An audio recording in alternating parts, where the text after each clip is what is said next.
هلا ومرحبا فيكم في بودكاست حياة ميمونة.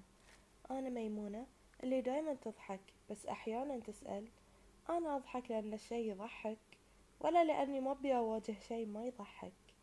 واليوم يا أحبة عندنا حلقة غريبة شوي، حلقة فيها ضحك بس يمكن تخليك تفكر، هل الضحك فعلا وسيلة هروب ولا إحنا نضحك لأن الضحك هو آخر جدار واقف قبل لا ننهار؟ وخلونا نبتدي الحكاية. مرة من المرات كنت قاعدة في جامعة والكل يضحك، سوالف، نكت، جو حلو. بس لاحظت ان واحدة فينا كانت تضحك اكثر من اللازم، يعني حتى النكتة اللي ما كانت تضحك ضحكت عليها ضحكة فيها دموع.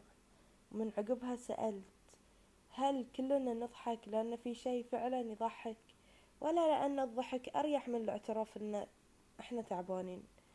بعض الناس لما تمر عليهم مصيبة يضحكون، مو لأنهم مستانسين، بس لأنهم لو ما ضحكوا أكيد بينفجرون.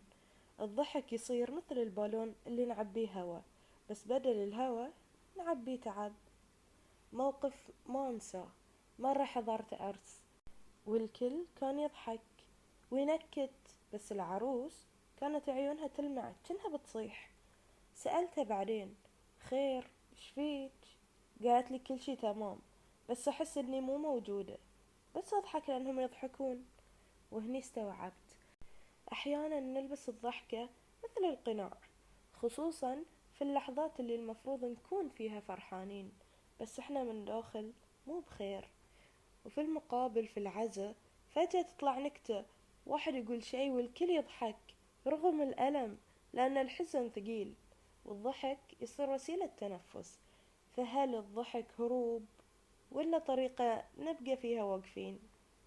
وخلوني أعترف بشي، أنا من الناس اللي إذا أحد زفني ممكن أضحك، مو عدم احترام لا، بس لأن جسمي ما عرف يتعامل مع التوتر. وأحيانا لما أطيح في مكان عام بدل ما أقول أخ أقعد أضحك، لأني أستحي وأخاف أحد يشوفني ضعيفة. في ضحك نابع من الخجل، وضحك نابع من القهر، وضحك نابع من الذكريات، وضحك نابع من ويع ما حد يدري عنه. وقتها أقول يا ميمونة، الضحكة مو بضحكة، هذه صرخة مستترة على وزن ضمير مستتر. انزين، تعرفون هالشخصيات اللي دايما تضحك وتفرفش وتونس الناس، اللي دايما يقولون نكت ويضحكون ويكسرون الجدية؟ وايد منهم لما تفتح وياهم موضوع خاص تصير ملامحهم غير، تكتشف ان الضحك عندهم صار كأنه درع.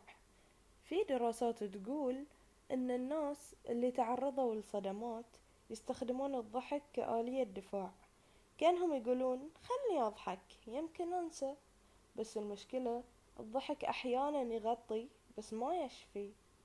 وخلوني أقول لكم قصة أثرت فيني وما أنساها، يمكن أغلبكم سمعها. قصة المهرج اللي كان اسمه مشهور ويضحك الناس كل ليلة. يدخل المسرح بوي ملون وعيون تبرق، يلف الدنيا ضحك وسعادة. بس في يوم من الأيام دخل المسرح وبدأ العرض، وفجأة وقف وسط المسرح وسكت، وصار يصرخ ويصيح بصوت عالي، ولدي مات، ولدي مات.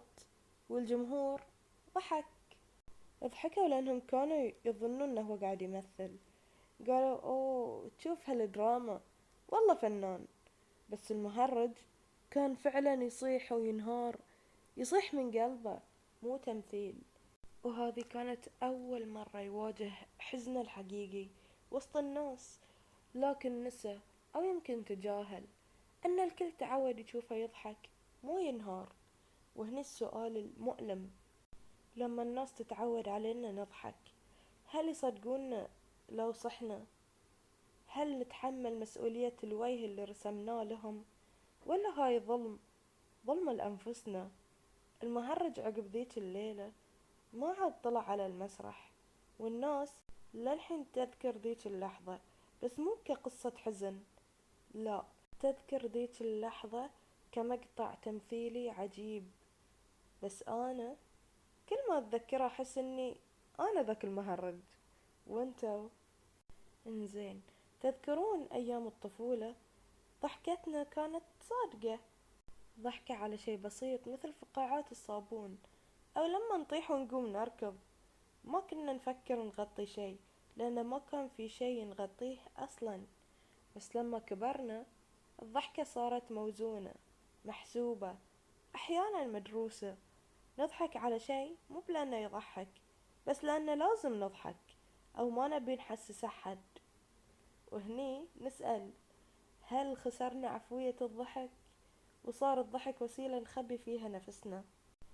الضحك مو دايما هروب، في ضحك يطلع من القلب، ضحك يداوي، ضحك يجمع الناس، يخفف الألم ويغير الجو. بس الفرق إن نعرف ليش نضحك. إذا كنت تضحك لأنك مستانس، هالشي وايد جميل.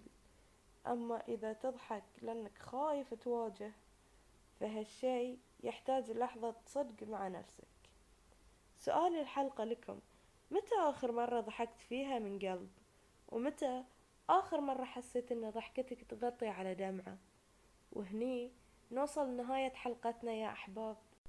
عاد إذا كنتوا تضحكون وانتوا تسمعون، سألوا نفسكم، هل هالضحك جاي من القلب ولا من خوف، ولا يمكن من حزن متخزن؟ تذكرون قصة المهرج اللي صاح على المسرح والناس ضحكت، مو لأنهم قاسيين، بس لأنهم ما تخيلوا أن اللي دايما يضحكهم ممكن يكون مكسور. وهني نرجع نسأل، هل تعودنا نخفي الويع؟ وهل نخاف نكون صادقين حتى في لحظة الألم؟ الضحك حلو ويونس ويخفف، بس لا تخلونه يصير بدل الصياح اللي محتاجينه أو الكلام اللي نكتمه. ضحكوا، بس إذا من القلب في شي يصرخ، سمعوا، لا تضحكون عليه. كانت معاكم ميمونة من بودكاست حياة ميمونة، اللي دايما تضحك وتحب تضحككم. بس اليوم تمنت تقول، لا تخلون الضحكة تغطي على إنسان فيكم يبي حضن أو لحظة صدق. في أمان الله، ولا تنسون حتى المهرج يحتاج أحد يسمعه، مو يضحك عليه.